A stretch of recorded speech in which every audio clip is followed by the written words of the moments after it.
മലാക്കി പ്രവാചകൻ പ്രവചിച്ചിട്ടിരിക്കുകയാണ്, നീതിസൂര്യനാകുന്ന നല്ല കർത്താവ് രോഗോപശാന്തിയോടുകൂടി ഉദിച്ച് ഉയർന്നു വരുമെന്ന്. പക്ഷേ എത്ര പേരത് വിശ്വസിച്ചു? 12 വർഷമായി രക്തസ്രാവമുള്ള ആ സഹോദരി അത് വിശ്വസിച്ചു, ആ പ്രവചനത്തെ ഏറ്റെടുത്തു. എന്നിട്ട് യേശു വരുന്ന വഴിയിൽ പുറകിൽ കൂടെ ചെന്ന് അവൻ്റെ വസ്ത്രത്തിൻ്റെ തൊങ്ങലിൽ തൊട്ടു.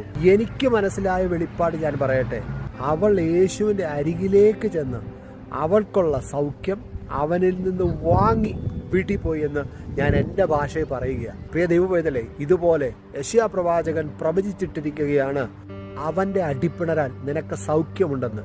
ഈ വചനത്തെ വിശ്വസിച്ചിട്ട് ഇത് എൻ്റെ വചനമാണ്, ഇത് എനിക്കുള്ളതാണ് എന്ന് പറഞ്ഞുകൊണ്ട് ആ വചനഭാഗത്തെ നീ നിൻ്റേതാക്കുമ്പോൾ അസാധാരണമായ സൗഖ്യവും അസാധാരണമായ വിടുതലും പുറപ്പെട്ടു വരേണ്ട നന്മകളും അത് പൊട്ടിപ്പുറപ്പെട്ടു വരുമെന്നുള്ളതിന് വേറെ ഓരോ ഉറപ്പിൻ്റെയും ആവശ്യമില്ല. കാരണം അത് വചനം പറഞ്ഞതുകൊണ്ട്.